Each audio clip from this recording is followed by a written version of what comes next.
नमस्कार, खबर उत्तराखंड में आपका स्वागत है। मैं हूं आपके साथ राहुल चौहान। खबरों में बढ़ने से पहले एक नजर आज की अहम सुर्खियों पर। सीएम धामी से सिख प्रतिनिधिमंडल की शिष्टाचार भेंट। बैसाखी पर मुख्यमंत्री आवास में हुआ कार्यक्रम। हेमकुंड साहिब ट्रस्ट अध्यक्ष बिंद्रा रहे शामिल। श्रीनगर में अम्बेडकर जयंती पर गुड़ वितरण को लेकर सियासत तेज। भाजपा कांग्रेस आमने सामने। कांग्रेस ने लगाया बैट बूम साधने का आरोप। चारधाम यात्रा से पहले ट्रैवल एजेंसियों में बड़ी ऑनलाइन बुकिंग। 17 अप्रैल से शुरू होगा ऑफलाइन रजिस्ट्रेशन। बागेश्वर में आज से खुलेगा पिंडारी ग्लेशियर ट्रैक। पर्यटकों के लिए एफडीआर और प्लास्टिक शुल्क अनिवार्य। प्लास्टिक वापसी पर शुल्क वापसी। मंगलौर में ऑपरेशन प्रहार के तहत कार्रवाई। 10 दिनों में कई वांछित इनामी गिरफ्तार। अन्य राज्यों से दबोचे गए फरार आरोपी। दूर में संदिग्ध आतंकी गिरफ्तार। आईएसआई के नए मॉड्यूल का हिस्सा था विक्रांत। देश के अलग अलग हिस्सों में सक्रिय था। आप देख रहे हैं के न्यूज़, खबरों का सारथी। अब सीधे चलते खबरों के विस्तार में। खबर देहरादून से, जहां 19 अप्रैल से शुरू होने वाली चारधाम यात्रा के दौरान श्रद्धालुओं की सुरक्षा को लेकर प्रदेश के मुख्यमंत्री पुष्कर सिंह धामी काफी गंभीर हैं। इसलिए अक्षय तृतीया पर गंगोत्री और यमुनोत्री धाम के कपाट खुलने के साथ चारधाम यात्रा की शुरुआत से पहले गुरुवार को वह स्वयं रुद्रप्रयाग से गुप्तकाशी तक निरीक्षण कर व्यवस्थाओं का जायजा लेंगे। मुख्यमंत्री धामी ने कहा कि सरकार तीर्थयात्रियों की सुरक्षा के प्रति दृढ़ संकल्पित है। इसलिए कई माह पहले से सकुशल चारधाम यात्रा सुनिश्चित कराने की तैयारियां शुरू करा दी गई थी। समय समय पर समीक्षात्मक बैठकें करते हुए चल रहे कार्यों की जानकारी ली जाती रही है। अब एक बार वह स्वयं मौका मुआयना कर श्रद्धालुओं की सुविधा और सुरक्षा को लेकर मुतमईन हो लेना चाहते हैं, जिससे किसी तरह की कमी न रह सके।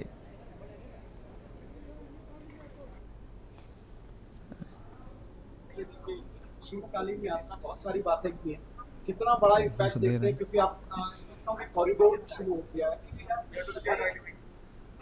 कल जो देहरादून दिल्ली इकोनॉमिक कॉरिडोर का जो शुभारंभ हुआ है, प्रधानमंत्री जी ने इसका लोकार्पण किया है, वो केवल देहरादून दिल्ली से ही नहीं जुड़ा है, बल्कि पूरे देश से जुड़ने का जो हमारा समय है वो बहुत कम हो गया है।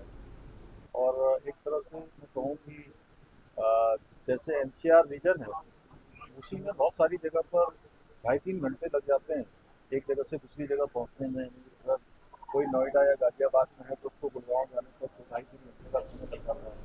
तो उतने ही समय में देहरादून से दिल्ली सब पहुँच जाएंगे।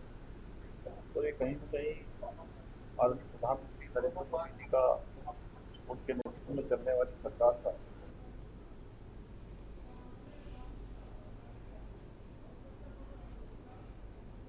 खबर चमोली से है, जहां चारधाम यात्रा के दौरान सड़क सुरक्षा और यातायात प्रबंधन को लेकर एडीजीपी एपी अंशुमन यहां जिले के दौरे पर पहुंचे। उन्होंने चेकिंग और स्लाइडिंग जोन कमेड़ा का निरीक्षण कर यात्रा मार्ग से जुड़े विभागों के अधिकारियों के साथ बैठक कर तैयारियों की समीक्षा की। इस दौरान पुलिस कप्तान Surjit Singh Panwar, SDM Sohan Singh Rangra, BRO, ITBP, NHI व रेल अधिकारी मौजूद रहे। साथ ही नगर पालिका अध्यक्ष गोचर संदीप नेगी व व्यापार संघ अध्यक्ष ने पुलिस उच्चाधिकारी से मिलकर सुरक्षित यात्रा को लेकर अपनी अपनी बात रखते हुए सुझाव दिए।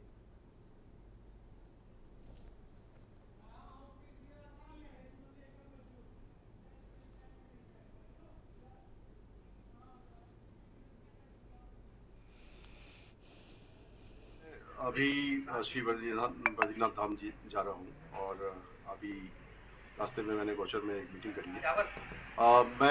मेरा पूरा विश्वास है कि जो भी हमारी तैयारियां हैं वो सुचारू रूप से संपन्न हो गई हैं और जो हमारी चारधाम यात्रा है वो बिल्कुल अच्छे तरीके से इस पर की है। खबर नैनीताल से है, जहां अंत्योदय राशन कार्ड धारकों के लिए बड़ी खुशखबरी वाली खबर है। कार्ड धारकों को अप्रैल माह में 7 अप्रैल, मई और जून 3 माह का राशन बांटा जाएगा, एक साथ मिलेगा।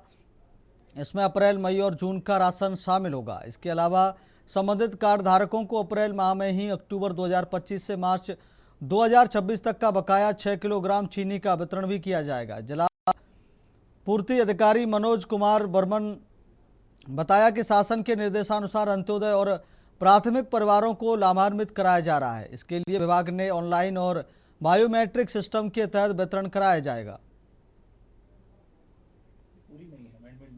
के निर्देशानुसार जो है माह अप्रैल में कंज्यूमर को जो है अप्रैल मई जून 3 महीने का राशन एक साथ दिया जाना है।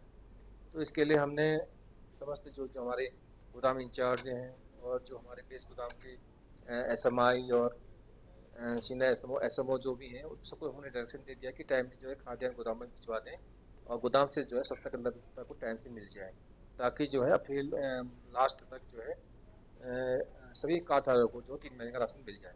तो कार्रवाई की जाएगी। हमने ये बता रखा है कि जैसे वो अगर उनके पास गोदाम में जो है स्टॉक रखने की जगह नहीं है 3 महीने का, तो 1 महीने का उठाएं और 3 महीने का बांटें, फिर तुरंत उठा लें मई का, फिर उठाएं फिर बांटें, फिर जून का उठा लें साथ करके, ऐसे कोई दिक्कत नहीं। खबर हल्द्वानी से, जहां सड़क चौड़ीकरण को लेकर प्रशासन अब सख्त दिखाई दे रहा है। 3 पानी से मंगल पड़ाव तक अतिक्रमण करने वालों को अंतिम चेतावनी जारी की गई है।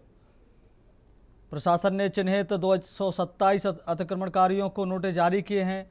सिटी मजिस्ट्रेट एपी वाजपेयी के मुताबिक सभी अतिक्रमणकारियों को 15 दिन में स्वयं अपना अतिक्रमण हटाना होगा।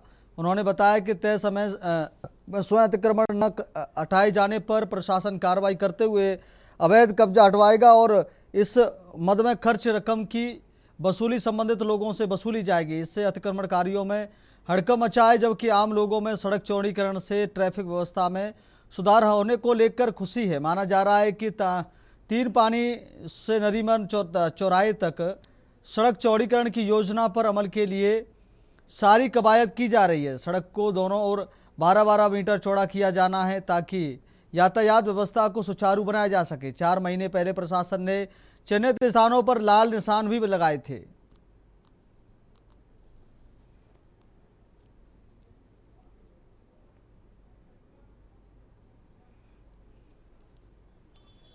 में जो विभिन्न हमारे मुख्य मार्ग हैं, साथ में जंक्शन है, उनके इम्प्रूवमेंट का काम काफ़ी समय से चल रहा है। इसी क्रम में 3 पानी से मंडी के बीच में कुछ अतिक्रमण सिंचाई विभाग की लैंड पे है और कुछ लोक निर्माण विभाग की लैंड जो चिन्हित है उस पर भी अतिक्रमण पाया गया। उस क्रम में करीब 152 लोगों को लोक निर्माण विभाग की और 75 लोगों को इरिगेशन के लैंड्स के नोटिस दिए गए हैं। और अभी हमें कुछ प्रकरणों में संबंधित व्यक्तियों द्वारा अपना प्रत्युत्तर और अभिलेखीय साक्ष्य हमें उपलब्ध कराए गए हैं, जिसका लोक निर्माण विभाग और राजस्व विभाग के अभिलेखों के आधार पर परीक्षण किया जा रहा है और उसके उपरांत इसमें अंतिम निर्णय लिया जाएगा और तदनुसार कार्रवाई की जाएगी। खबर देहरादून से, जहां उत्तराखंड महिला कांग्रेस की अध्यक्ष ज्योति रौतेला के नेतृत्व में महिला कांग्रेस कार्यकर्ताओं ने शिक्षा मंत्री डॉक्टर धन सिंह रावत के सरकारी आवास का घेराव किया। निजी स्कूलों में मनमानी फोकस वसूली का विरोध जताते हुए प्रदर्शनकारी एडमिशन सहित अन्य मदों में स्कूल प्रबंधन ने जबरदस्त वृद्धि की है, जिससे अभिभावकों को मुश्किल हालातों से जूझना पड़ रहा है। प्रदर्शनकारी कार्यकर्ताओं ने इस दौरान नारे लगाते हुए आरोप लगाया कि सरकार निजी स्कूलों को लाभ पहुंचा रही है, जिससे अभिभावक परेशान हैं। पुलिस ने प्रदर्शनकारियों को मंत्री आवास से पहले ही रोक लिया। प्रदर्शनकारियों ने प्रीतात्मक शिक्षा मंत्री से फीस वृद्धि सहित अन्य मुद्दों पर सवाल भी पूछे।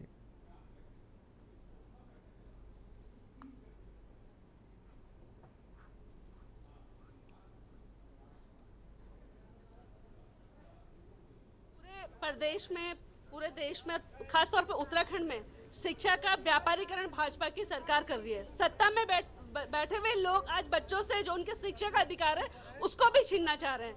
एक तरफ महंगाई बढ़ती जा रही है, दूसरी तरफ बच्चों की स्कूल की फीस इतनी ज्यादा बढ़ा गई है, बिल्डिंग मेंटेनेंस के नाम पे लूट मची हुई है। हाँ देखिए, तो कांग्रेस के लोग ये तो आवाज घिराव करे तो क्या हम पे क्या फर्क पड़ता है? कुछ फर्क नहीं पड़ता है, घिराव करने दो, ठीक है। तो इनका एक मांग है कि शिक्षक की फीस कम करो। अब कैसे कम करें? ये सवाल हुआ, कोई सवाल पूछो, हमसे पूछो कि सुबह कितने बजे उठते हैं, आप जेब में कौन सी कंघी रखते हो, रुमाल कौन सी रखते हो? ये सवाल है। ये कोई सवाल है कि पढ़ाई शिक्षा क्या है? ये इसलिए यही बेवकूफी सवाल है, ये बेकार सवाल है, इसे मैं कोई जवाब नहीं देना चाहता हूँ। खबर देहरादून से, जहां हरिद्वार में 2 मई को प्रस्तावित जनसभा को लेकर राष्ट्रीय लोकदल के प्रदेश प्रभारी ने प्रेस वार्ता करते हुए बड़ा जनसैलाब उमड़ने का दावा किया। एक निजी रेस्टोरेंट में मीडिया कर्मियों से बातचीत करते हुए प्रदेश प्रभारी चौधरी निरपाल सिंह ने दावा किया कि पार्टी के राष्ट्रीय अध्यक्ष केंद्रीय मंत्री जयंत चौधरी को की 2 मई को प्रस्तावित जनसभा के प्रति कार्यकर्ताओं में गजब का उत्साह है, जिससे जनसभा में विशाल जनसैलाब उमड़ना सुनिश्चित है। उन्होंने सभी रालोद कार्यकर्ताओं से 2 मई को हरजोली गांव स्थित गुरुकुल नारसन पहुंचकर केंद्रीय मंत्री को सुनने की अपील की है।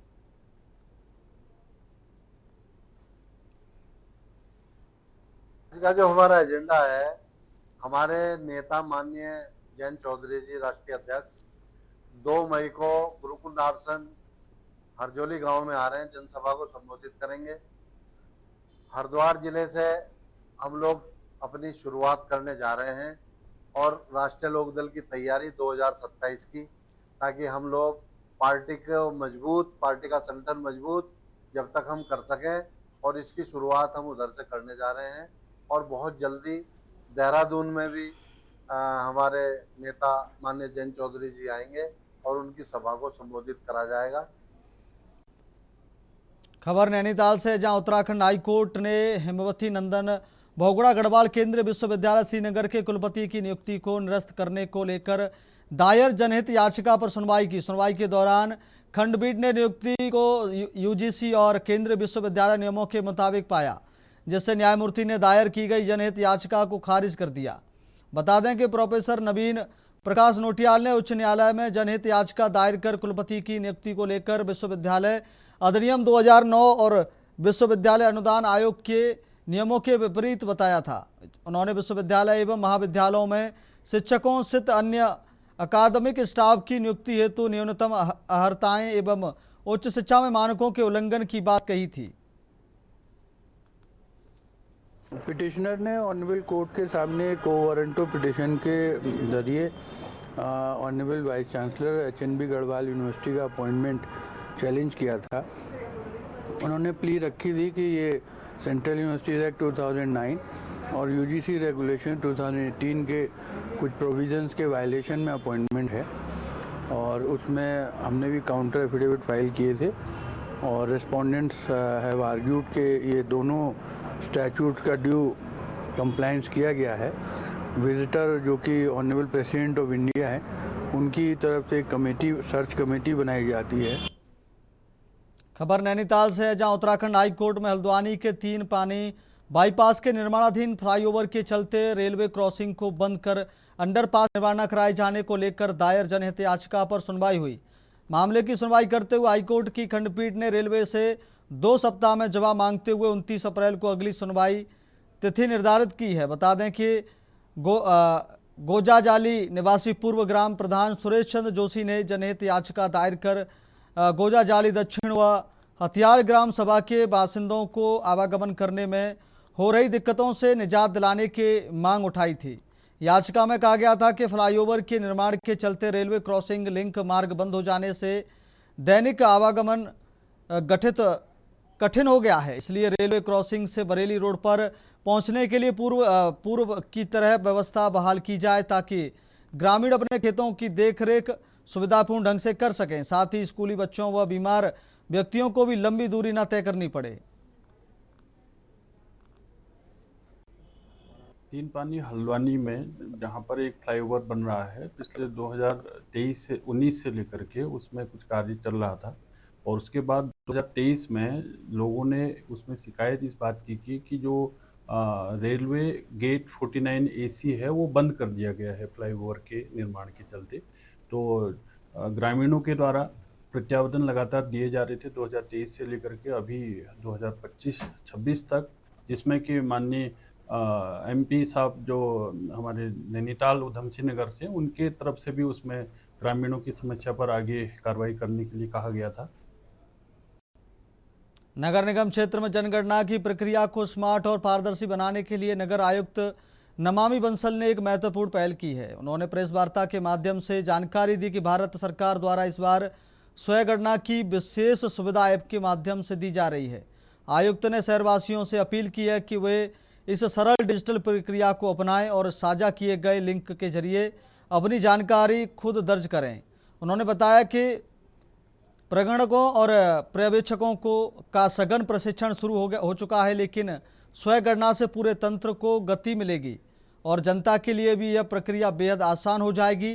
किसी भी संशय की स्थिति के लिए नोडल और चार्ज ऑफिसर्स तैनात किए गए हैं। साथ ही प्रगणक फील्ड वेरिफिकेशन के दौरान भी समस्याओं का समाधान करेंगे।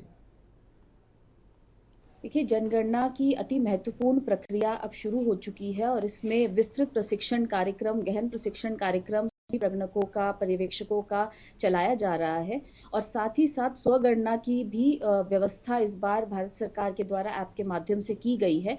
तो इस प्रेस वार्ता के जरिए एक अपील की जा रही है कि जितने भी समस्त नगर निगम क्षेत्र के निवासी हैं वे सभी स्वगणना को अपनाएं, स्वगणना की प्रक्रिया को समझें। उसका लिंक आपसे साझा किया जा रहा है और एक बहुत ही सरल प्रक्रिया के अंतर्गत स्वगणना की कार्रवाई को पूरा कर लें।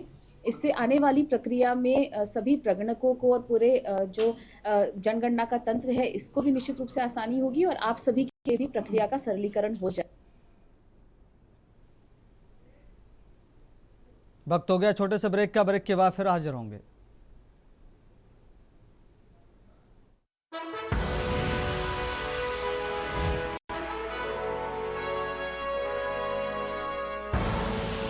आप देख रहे हैं के न्यूज।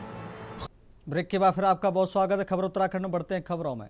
देहरादून में राजकीय दून मेडिकल कॉलेज में आयोजित नारी शक्ति बंधन टाउन हॉल सम्मेलन में मुख्यमंत्री पुष्कर सिंह धामी ने नारी शक्ति बंधन अधिनियम को महिलाओं के सशक्तिकरण की दिशा में ऐतिहासिक कदम बताया। केंद्रीय राज्य मंत्री सावित्री ठाकुर ने कहा कि यह अधिनियम महिलाओं को अधिकार, सम्मान और निर्णय प्रक्रिया में भागीदारी सुनिश्चित करेगा।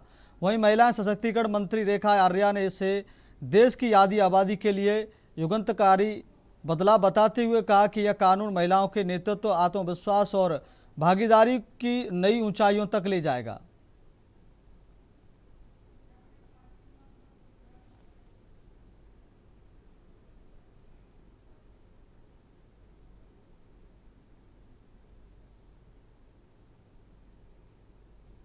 सभी को नमस्कार।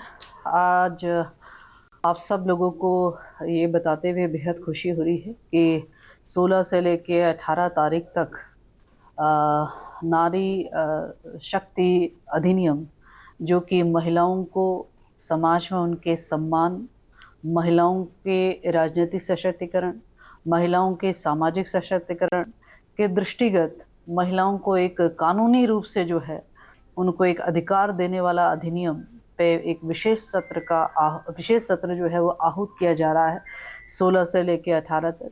निश्चित रूप से यह महिला आरक्षण अधिनियम हम आधी आबादी यानी कि उत्तराखंड की आधी आबादी, देश की आधी आबादी के रूप में हमारी महिलाएं अपना एक कानूनी अधिकार, जो वैसे तो प्राकृतिक रूप से मिलना चाहिए, लेकिन हम धन्यवाद करते हैं माननीय प्रधानमंत्री जी का।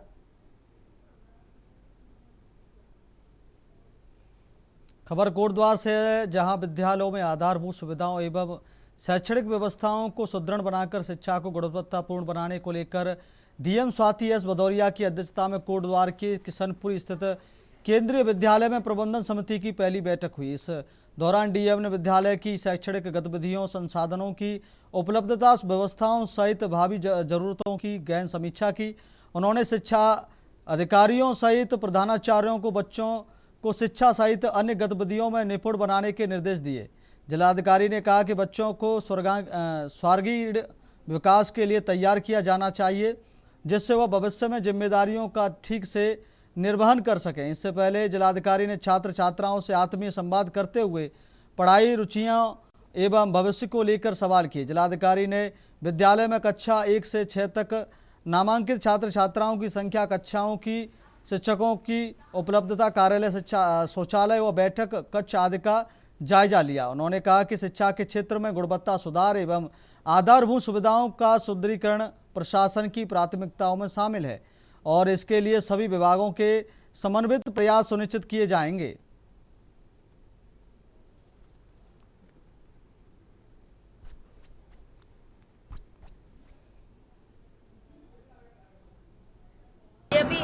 जैसे केंद्रीय विद्यालय कोटद्वार अभी ऑलमोस्ट 1 साल ही हुआ है ऐसे खुले हुए, तो आज हम लोगों की पहली जो विद्यालय मैनेजमेंट कमेटी है वो यहाँ पे संपन्न हुई। उसकी मीटिंग हमने बच्चों के साथ भी इंटरेक्ट किया, उनका निरीक्षण भी किया क्लासेस का। बहुत ही अच्छे एंथुसियास्टिक बच्चे हैं, बहुत ही उनके अंदर स्पार्क है। और साथ में यहाँ पे जो हमारी मीटिंग में भी डिस्कशन हुए यहाँ के स्कूल के लिए क्या क्या चीज़ें की जा सकती हैं, तो उस पर भी एक बृहद डिस्कशन हुआ। जो पेरेंट मेंबर्स हैं उनके भी सजेशन आदि लिए गए। और यहाँ पे जो हमारा प्ले एरिया बल्कि बनाया जाएगा, यहाँ CCTV कैमरे और जो कंप्यूटर्स आदि की व्यवस्था है, ये सभी कुछ यहाँ पे की जाएगी। हम लोग अवश्य इसको करेंगे। फिलहाल खबर उत्तराखंड में मेरे साथ इतना ही। मुझे दीजिए इजाजत। देखते रहिए के न्यूज़ इंडिया। नमस्कार।